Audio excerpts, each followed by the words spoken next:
session again. This time we are going to be making your monster box, which we mentioned last time you was with me. Remember, you needed to get a tissue box ready. You needed some scissors and some glue. We've got a mix of paper over here, which we're going to put on our box as well. I've also found some sticky ribbon. Now, you might have some ribbon or some string you might want to use. I'm just going to decorate it a little bit when we're finished. You also need some white and black paper for eyes, which I've got here. And I also got some sellotape, just in case some of the paper needs sticking a bit stronger, so it keeps it a bit better. And you've also got some stickers, and we've also got some felt tip pens. Okay, so we're going to make our box. Okay, right. Here we go. This is the tissue box. Now, because it got an oval shape on the top, I decided to cut that out and take out all of the plastic and the paper that we didn't need, so I could make a rectangle shape. Okay, this makes your tissue box a little bit better and a little bit easier as well to wrap and cover, so it's not so awkward. So I'm going to get rid of all the excess stuff that we don't want that I've already cut. So when you've finished getting your box prepared, this is what it should look like. Then what I got was some coloured paper, and what I did already is put some glue on the edge of the seam and then made a double sheet. This just makes it a bit easier for when you're trying to cover your box, so that when you're wrapping it inside you can cut it and actually stick it inside the box, so it's a bit easier for you. Just imagine you're wrapping a present for a friend, family friend, or a family member, and you want to just make sure that the paper fits. Okay, so we're gonna first of all get our paper, put our box towards the middle of the join, and then what you're going to have to do is cut this rectangle shape out of the top, okay, because you don't want this bit in, so cut out the slots at the side. And the shape of the box helps because it means that when you actually come to do this, you can fold it straight inside. Okay, and these bits should tuck in nicely as well on the end. Right, so I'm going to first of all just fold it, but not actually stick it. Turn it around, and with the same sort of idea on the other side, take your scissors and cut them down there and tuck that bit in as well. So now when you come to put your paper on, it should hold. And these bits we're going to fold a bit like a Christmas present or a birthday present, okay, and tuck it in at the side. So first thing I'm going to do is get some sellotape or some glue. I've decided to use sellotape for the inside just because it'll hold it a bit better.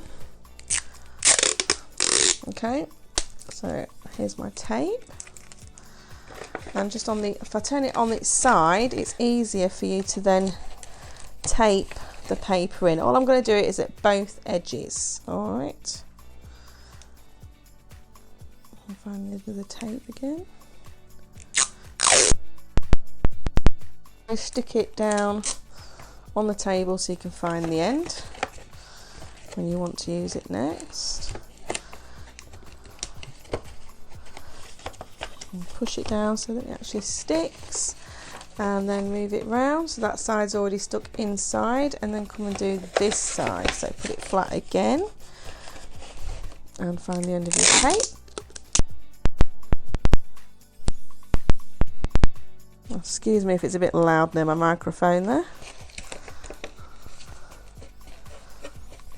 And the next bit. And then that's the main part of the box covered. Now you need to tidy the sides up a little bit. So what I suggest you do is, like I say, like a Christmas present, bring the ends in, make your little folds, and then you can make it so that this bit is like that. Now you don't have to worry about covering all of the green up from your box or whatever colour box it is you're using. However, if you do want to, you can always take some extra paper and put it inside before you stick this bit on. I'm not going to do that just because I don't mind the green showing. It is a monster after all. Just can't it, so I'll stick that down like that. And then these bits you're going to just crease and fold inside as well, like this. Okay, and you're going to take those down, but I'm going to do this bit again first. So fold it in again, both sides like a present, and scrunch it. And get your tape again.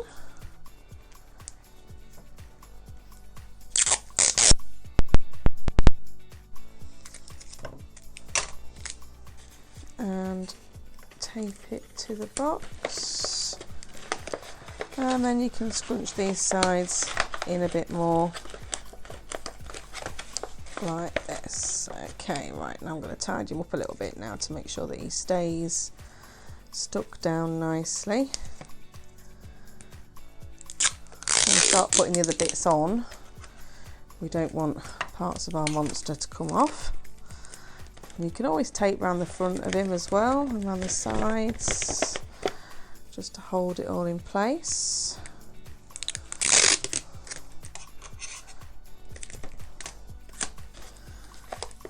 Anywhere where you think he might come undone, just give him a bit more tape. Like I say, you can glue him. I haven't got any paint that would actually cover the box at home, and I didn't want to make a special trip out to go and get any.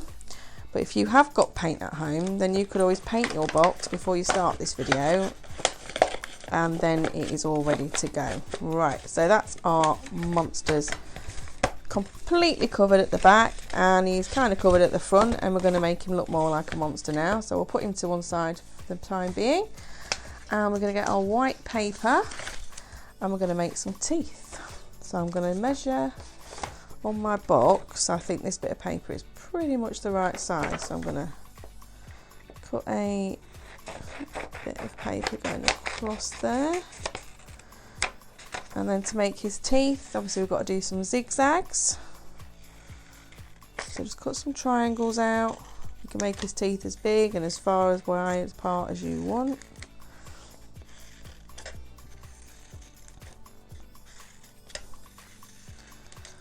Like that. Okay, so there's his teeth. And then what you can do is either stick it at the top or at the bottom. It's completely up to you where you want his teeth to be. I quite like those at the bottom, and then I might do another smaller set at the top, or you might want to do these at the top, and then you can have fangs at the bottom. So you just get some more tape and tape his teeth in. Just trying to find the end. It's a bit awkward. There we go.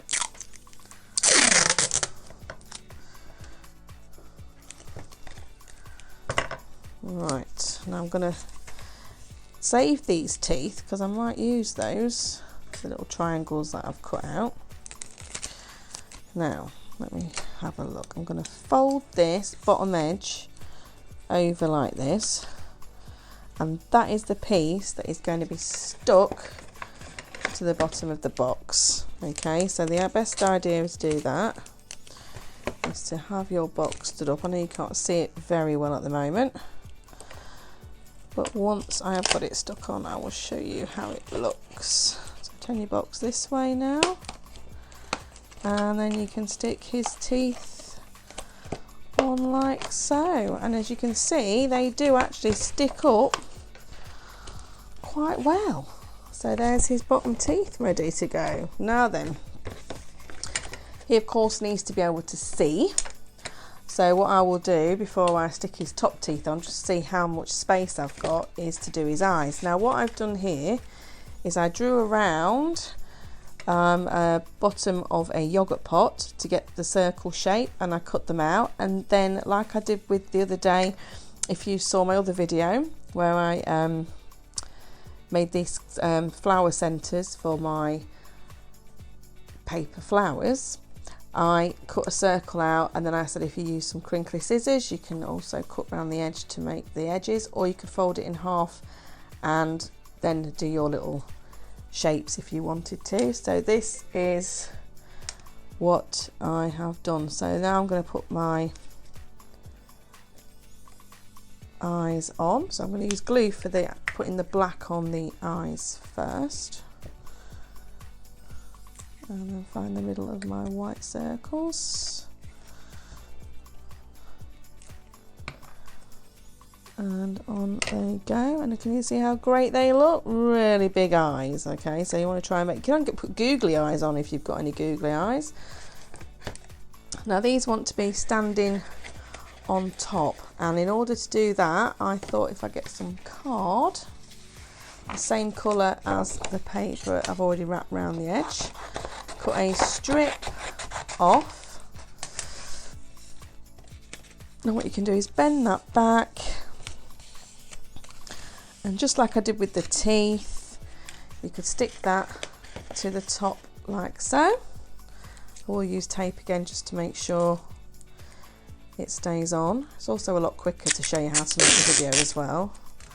Whereas if I use runny glue, it would take a while for you to see what I'm doing. So stick that on the top of your monster box. And that gives you a little ridge on the top. So it means then when you put your eyes on here, they should stay up for you. So let me just make sure that's stuck properly.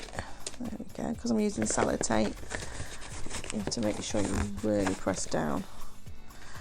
And then I can glue, using glue stick, his eyes. I'm only going to glue a section of his eyes at the bottom on here, because I want to obviously make his eyes really stand up on top of his head. Like so. Make sure they're spaced out nicely, like that. Okay, so can you see now how he's coming together? He's really got a bit of a face now, hasn't he? Now his top teeth, I'm going to cut that off just there, like that, just so that I've got a little bit of space, because he's got some teeth here that I cut off before, so you could add those if you wanted to. What I'm going to do though is cut some long fang shapes. I quite fancy my monster having some fangs.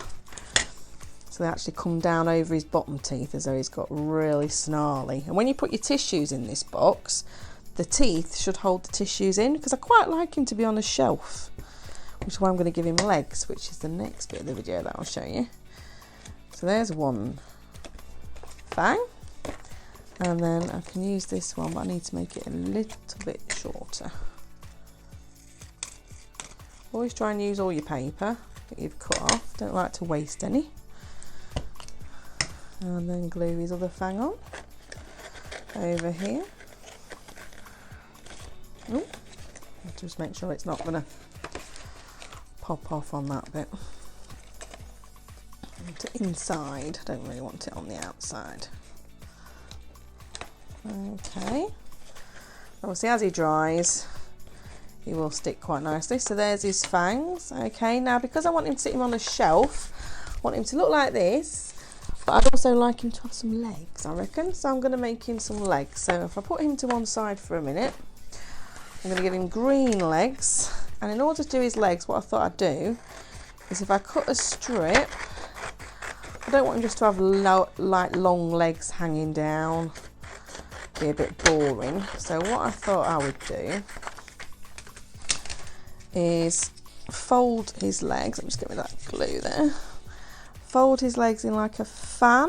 So fold it a little bit, turn it over, fold it the same distance again, and keep going all the way down to the end of our strip of paper. And this sort of like makes a concertina leg. Makes him look like he's an alien rather than having straight legs like we have. Gives him a bit more shape, makes him a bit more fun as well. Like this. Okay, so there's one. You could do the same as well and actually give him arms. So if you wanted to add arms to your monster, you could do that as well. So keep going. And like I say, you can always paint your tissue box and just let it dry for a few hours. If you don't put too much paint on, if you use a sponge actually to paint your box, you'll find that the paint dries quicker because you're not using as much paint. Whereas with a paintbrush, if you put too much paint on it, it takes ages, and it also might warp the box, so the box might not be the same shape. Okay, so here's the other leg. All right, now here's your monster again. Now imagine he's sitting on a shelf and his legs are hanging down, so if you glue his legs underneath there, just do one side and glue his leg on, and then the other side and glue that leg on. Okay, and then you can see you've got a monster that can sit on your shelf. Alright, I hope you've enjoyed making your little monster today, and if you want to put tissues in there on the shelf you can, or you can put all knickknacks in there, anything you want really, just to keep it nice. Hope you've enjoyed it. Join me again at Mrs B's Arts and Crafts. Next time on Mrs B's Arts and Crafts we're going to be making a fan for those lovely hot days that we're expecting. So all you're going to need for this is 2 lolly sticks, so save those ice lolly sticks again, and you're going to need some white paper, okay, and you're going to need some nice bright felt tip colouring pens, some scissors and some glue, and that's it. So join me next time, we're going to make a lovely fan. Take care.